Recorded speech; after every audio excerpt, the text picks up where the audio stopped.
Good morning, everyone.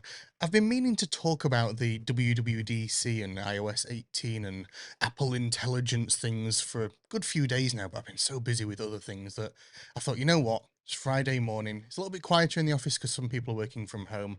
I thought I'm going to just try and talk about it. So this might be a little bit of a ramble. I might just be talking about just random things for a little while. So what I'm going to do is I'm going to change to one of my other screens. I'm just going to load up the iOS 18 preview page. Now, what I want to start with is I felt like this event, for me personally, everyone's entitled to their own opinions, of course.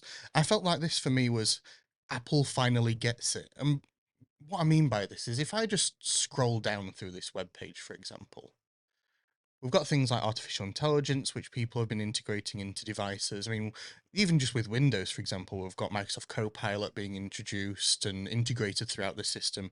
I did put a post on yesterday about how Windows Recall is being introduced later this year for compatible Snapdragon chips and eventually probably Intel and AMD chips. But if I just scroll down, starting with personalization and customization, looking at this, all I think is, well, Android had this for quite a while. All we're now getting, of course, is with the ability to be able to move icons to anywhere on a grid. We can take out the names if we want and have much larger icons, and change the colors of icons so you can have them so that they link in with a color on your home screen. You can use a color picker, or you can choose what color you want them to be. There is also the ability to be able to have like dark mode applications. So you'll be able to see at the bottom here, we've got like light mode, dark mode, and then the color picker where you can pick your color and your hue and things like that. And I just kind of looked at this and I was like, Android has had this ability for a while. There's devices such as like the Google Pixel, which has got their own unique way of doing this. There's the Nothing phone as well, which has got their really stripped back and really, it's actually quite a nice UI because it's very focused on like black and white and those like monochrome colors. But I looked at this and I was like, okay, we've finally got it, sort of thing. It's taken long enough. If you want, there's a good example here where there's a photo in the background, and on my personal phone, I have, much like this one in the middle here, I have just a scenic background because I don't want for something that's in the background to be obscured by applications. And now we can have that photo in the background and we can put widgets and applications around it so you can keep the focus on that image that you've got there. I'll scroll down. Other things like we can now lock applications behind Face ID. You can even hide applications in a hidden folder now. And if you're hiding applications in a hidden folder, what are you hiding? Made a little bit of fun of this on stage where they were talking about like an application to be able to monitor your hairstyle. Obviously, I don't have that problem, but it's it's just one of those things that yes, it makes sense. Why is it taking this long to implement? Maybe I'm feeling a little bit negative. I'm not negative at all. As you can see just from the screen recording alone, I'm an Apple user, long time Apple user. I've been using Apple products since the late 90s. I have my own iPhone. You can see my kids and my wife on there. I have an Apple Watch. I am deeply invested into the Apple ecosystem. I can't see that changing in the near future because everything just works together. But I just feel that these updates that are coming to whether it's iOS, whether it's macOS, are just kind of like, yeah, why is it taking this long to be able to get to this stage? And even just looking at the calculator application that's come to the iPad, I'll maybe touch on that a little bit more in a little bit, but it's just one of those things that Apple have taken their time to do it in a uniquely Apple way. But it's not to say that it's not good. It is good. It's just it's taken a while. Let's scroll down. Let's have a look. We've got some updates to Control Center where you can now divide it into these different areas. As someone who uses a lot of Philips Hue devices and HomeKit devices, this will be useful for me because it means no longer having to go into the Home app to be able to see absolutely everything. I can have a unique pane just for that. But there's also the ability to be able to have a music section on top of your kind of general phone controls and things like that as well. Let's scroll down. You can resize those. The photo library's been updated. I'm not sure how I feel about this. There's the ability to be able to see all of your photos in this first area at the top here, and you can swipe from left to right to be able to see like memories and favorite photos. Then you can scroll down to be able to see other things like your albums and stuff like that, and people, which is good. But one of the things I'm most looking forward to, which is actually a part of the Apple Intelligence piece. So let me see if I can scroll down to the bit that actually includes this. Nope, not that one. I'm wondering if it actually has it on here. Might not. Anyway, there are features that have, for the longest time, been available on, say, for example, Samsung devices and Google devices and things like that, which is the generative fill and editing, which you can do within the Photos application on those relative phones. Even Adobe have introduced this in their most recent updates to Lightroom on iOS and things like that, where you can select something in the background and select for it to be removed, and it will intelligently use the context of everything that's around it to be able to fill in that space with something else from the background. And it kind of it's one of those really useful features when you're taking a photo of your family and you see someone hovering in the background, you're like, no, I want to remove them. So you just circle them and away they go. And it's one of those things that I've been looking forward to being built into iOS for the longest time, and it finally feels like we're getting that way. I'm really disappointed that it doesn't seem that they've actually got it on their website, unless it's just within another section and I just need to scroll past it to be able to find it. I have no idea. Anyway, I will carry on. But these improvements to photos, I'm not sure how I feel about the new layout, but the features that they're adding is going to be really good. You'll be able to create like your own memories and things like that. You'll be able to select days, and also using AI and natural language search, you'll be able to actually say things like search for images and then a name, and then in London in a red dress or something like that. And you'll be able to it'll be able to go through all of your photos and be able to pull out all of those photos that match that specific natural search result. And I think that's really, really good. There's improvements coming to messages, so we've got things like being able to highlight or add effects to particular words within messages. Tapback's now getting like full emoji support, and it's actually got color now instead of just being black and white. You've got the ability to be able to, on compatible devices, send messages over satellite. So if you're in an area where you don't have cellular signal, which out in the sticks sometimes is really difficult, but you'll be able to now use satellite to be able to send iMessages as well. They are getting RCS support as well, so for compatible Android devices that use RCS communications, that will be implemented as well. It may change how this green bubble and blue bubble is kind of referenced. As you can see here, the green section is still able to send now audio, which you wouldn't have been able to do before, or it would have been through like a multimedia message and things like that. One thing that I think is really good is that you can now send scheduled messages. So if you want to be able to remember to send someone a birthday message, up to 14 days, I think they do say 2 weeks, but I think it's 14 days in comparable hours from that time you can send a message in advance, and you can actually stack these from what I've seen from other previews as well, so that's really good. I'm not sure how many you can stack, but it looks really good and it should be really useful as well.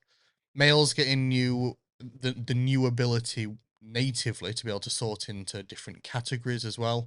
You'll be able to search for more messages from a particular sender and things like that. Safari's getting some new improvements to be able to improve readability. So, say for example, you load up a website with lots and lots of adverts on it. Doncaster Free Press, for an example. Sorry, I hate how many ads the Doncaster Free Press has, but that's just personal preference. You'll be able to click on the new reader view, and it will be able to pull all of the information out of that article, so you can just get everything in one single pane. And also, if you scroll down, I believe you can now get this like business information for compatible websites as well. So maybe you want to find an address for that website, you'll be able to click onto that and you'll be able to see all of the information, call them, get directions there as well. There's a new passwords application coming to the device as well. Now, this is something that's been available for the longest time. So you would be able to go into settings, click on passwords, and see all of your saved passwords across iOS, macOS devices. I personally use One Password. Now, One Password is just a third-party application that allows you to be able to do the same. I have a family plan with that, so like my wife and my dad and like people like that can also store their passwords. And also, if we wanted to, we can share passwords between each other. Um, this is kind of just like a natural thing for Apple. It just makes sense just to have a password application that people can access. The only problem with that, of course, is that if I wanted to be able to use this similar sort of thing on a Windows device, for example, I have a Asus ROG Ally, and I might want to be able to sign into my one password on there to be able to access game services or something like that. I wouldn't be able to do that with the Apple Passwords application. This is brilliant if you only ever use Apple devices, so iPhone, iPad, Mac OS devices. But anyway, it's very useful, and it will be useful for many, many people. But there will also be this use case for other people as well. So I feel like I'm stumbling over my words a little bit there, but yeah, it's a good thing. There's improvements coming to maps, so you'll be able to get topographical maps now as well, and actually be able to download these directly to your device, which is actually really useful. So if you're wanting to go on a hike somewhere, you don't have to worry about not having signal. You'll be able to download these and still be able to access the route that you've got and be able to zoom in on it and be able to see your trail that you're supposed to be following on the go. You don't have to worry about signal with that, which is also it's a problem usually when you're out on these sorts of walks. If you're wanting to, say, for example, the Yorkshire Three Peaks or something like that, for example, you would struggle with keeping signal the entire time. So to be able to have this route on, to be able to follow it, also on your watch as well, is going to be really useful. And also you'll be able to see that you get things like the elevation of the hike and things like that as well. So really good. There's a new game mode coming to. I don't personally play games on my phone, but this reduces latency to external controllers and also to audio devices, as well as it puts less of a focus on background processes as well. So it increases the performance of the game that you're playing. And I suppose this is really good, especially as things like Assassin's Creed and a couple of like AAA games, as you would class them as, are now coming to iOS and iPadOS devices. This is going to be really useful. There's okay, this one's frustrating for me. So, Apple Cash, which is a basically a wallet on your phone, where if people wanted to send you money, you could have that stored in a wallet on your phone and be able to spend out of that if you wanted to. And in the US, they're now adding the ability to be able to bring two devices together. So, say, for example, you're out for a meal with your friends and you pay for everything just because it makes sense just to pay for it all at once, and you're not worrying about having to like divide it up between people. And then you say to people, all right, just tap me to be able to pay your share, for example. This is going to be really useful. But we haven't had Apple Cash in the UK since it was launched. And Apple have even got their own card system in the US. I mean, I'm not too bothered about that. It's a credit card, and I don't really use my credit card at the best of times. But to be able to have this ability to be able to send people cash digitally and easily just with an iPhone would be super, super useful. At the moment, if I ever need to do this, I use it through PayPal, and it's easy enough to do, but this would just make it so much more seamless to be able to work. And you can just tap two phones together and send the amount. And even if you're with people that you don't know as well, you can choose not to share certain information with them as well. So if, say, for example, you want to send, I don't know, money to Joe Bloggs, who you've been out for a big meal with, and they've paid, and you're like, all right, I want to share like my share, but you don't want to include your name or your photo or stuff like with that. You can just send the money with a reference and this that, and the other. And anyway, it's I wish we would get this feature in the UK, if I'm completely honest, but we will see. You can also now see installments. You can see information about events that you're going to. So you can see, here we go, like the layout of a football stadium by the looks of it. There's new things coming to AirPods. This is actually really useful, but I also don't think it's unique to Apple. So if you have got your AirPods in and you want to be able to answer or dismiss a call, if you're in like a crowded area, you don't want to just suddenly start talking to yourself because you kind of look a little bit like a madman. So you can either like shake your head or nod if you do want to be able to answer it. But I think that Sony headphones have had this for a little while. I remember seeing someone saying, but it looks really useful and it's something that I will probably make use of. I'm always carrying my AirPods with me. In fact, I've probably got them in my pocket as we speak. So, yeah, it's going to be useful for me, but it's kind of one of those things that it's not kind of unique to Apple. It's just a really useful thing to be able to have. Improved voice isolation, spatial audio for video games we've kind of covered. Improvements coming to notes and including, and again, I'll come back to this when I talk about the calculator on the iPad. The ability to be able to put certain information in, just put an equals, and it will group all of the calculations together and give you your sums inside of notes. Um, Highlighting things in particular colors. There's improvements coming to journal where you can log your well-being and things like that as well. Um, if you use Apple TV, I have 3, 4 Apple TVs in the house. This is really useful where you've got the ability to be able to more easily access the remote. But another thing that they've introduced is this new insight feature where you can see actors who are in particular scenes, which will update live on the device. You can see it on the screen as well, but you can see it on your phone if you wanted to. But the ability to be able to see that live and also see any music that's playing in the background as well. And if you wanted to add that to Apple Music, if you use Apple Music, the problem with this again is that it's not unique to Apple. It's not something that Apple have introduced. Amazon have had a similar feature called X-ray, I believe it's called, for a while, where you can see the actors in particular scenes. The music, I think, is unique, but the actors in particular scenes isn't. I think Amazon introduced this when they bought into, I think it was IMDb, because you can see actors who are in particular films. But it is useful to be able to say, I remember that person from somewhere. What other things have they been in? Then you can just go in and tap onto them and say, all right, this is their filmography and TV episodes or series that they've been in.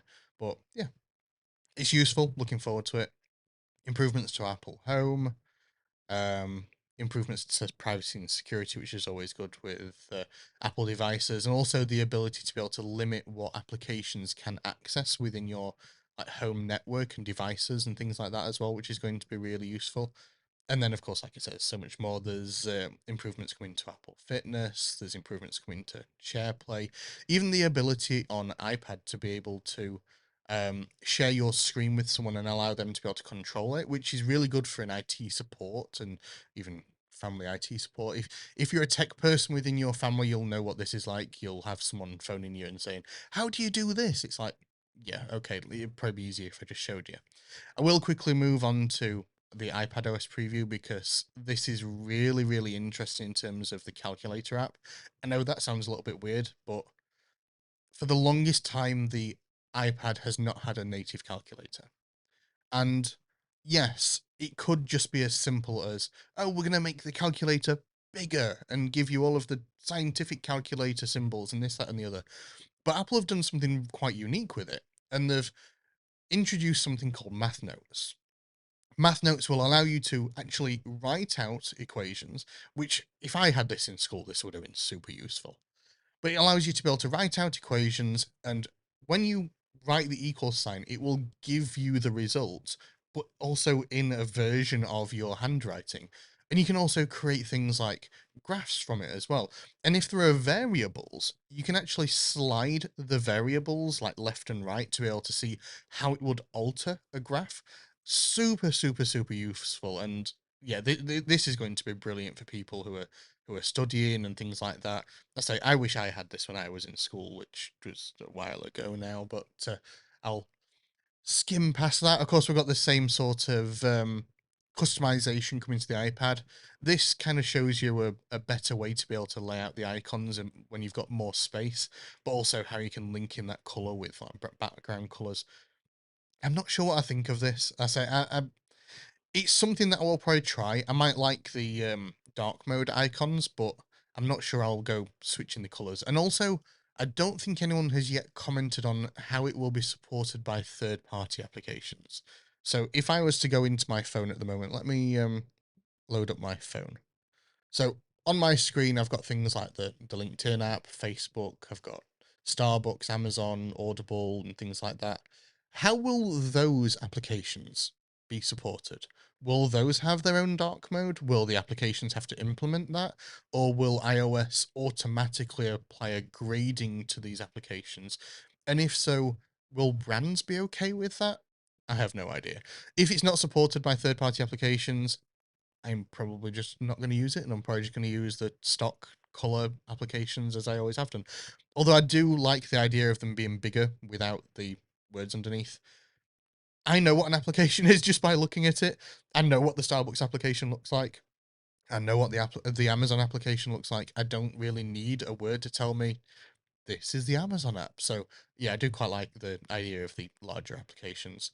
Um, and that's kind of it. I will briefly touch some of the things on Apple Intelligence. Of course, Apple had to introduce AI in a uniquely Apple way, but I think the way that they're going about it with this privacy first focus and making sure that either things are done on your device or on an extension of your device on their own hardware in the cloud that isn't saved in the cloud, it's just requested in the cloud for neural processing and then returned to your device. I think that's the best way that they could have done it. Of course, they are integrating with third party services as well for certain things that maybe Apple Intelligence can't get by itself. So the ability to be able to integrate with ChatGPT, for example, will allow you to be able to access the wider internet and wider information databases and things like that. But from what I've seen, they're also looking to introduce other third parties as well. So maybe Google Gemini, for example, could be introduced. One thing that I had seen, and I'm not sure whether I'll be able to find it on here. If I can't, it doesn't really matter. Oh no, it might be in here. Anyway, ChatGPT subscribers can connect their accounts to access paid features within these experiences. So I do have a ChatGPT Plus premium subscription, whatever it's called, which is really useful. I use it for a range of different things, whether it's research and things like that. Of course, I never use what just ChatGPT throws at you, just because unless you can verify that it's not been hallucinated by ChatGPT, it's really hard. So what I usually do is I use it as a starting point. I use it as part of my research, and then I completely rewrite from scratch everything that I've been given. Often, still, even with all of the rules that you can put in place within ChatGPT, say for example you want it to write something in British English, it still often won't, or it'll get things wrong and things like that. And also there'll be repeating phrases even if you tell it not to, and just certain ways of doing things. But I do like that they're integrating with these third party services, but I just feel that it, yeah. I'm not sure. I'm probably stumbling over my words a little bit. I like that they're doing it, but it will be interesting to see how it's been introduced. Another thing that's probably worth looking at as well, and I'm going to quickly load it up on my screen, is the ChatGPT desktop application has now been released for Mac. It hasn't got all of the features yet, so one of the things that was highlighted when it was announced was the ability to be able to read your screen, and be able to produce results based on what is shown on your screen. You'll be able to use things like the audio tool to be able to have conversations. Whilst I've given a preview of the current version of that already, the new conversation piece and the ability to be able to use cameras and read screens still isn't available. So I'll still probably cover that again when it becomes available to people. But again, it'll be interesting to see how the Chat GPT integration and the new tools within Siri compare with how Chat GPT are implementing their own tools as well. But I did think that that was interesting. I've lost my mouse now. And then just other improvements. So, yeah, that's kind of my thoughts on it. I think that everything that they've announced is really good, and I'm really looking forward to these features becoming available later this year. However, I do kind of feel as if it's come a little bit late. That Apple are a little bit late to the game when it comes to many of these features. But I'd like to hear your opinions. I'd like to hear the opinions of people who use Apple devices, also the people who use Android devices, even people who work at places such as Nothing or OPPO or Samsung. I'd love to hear your opinions on Apple's announcements this past week and how you feel it would connect into your market, and if you feel that people would be more interested now that Apple have introduced these sorts of features in their devices, if people would be interested in moving to devices that have been using these sorts of features for a long period of time. So let me know your thoughts down in the comments, of course. This has turned into quite a long video at this rate, but I don't expect people will have been tuning in for the full 25 minutes, let's say. But hopefully everyone has a really good day and has a good weekend, and I'll catch you soon. See you later.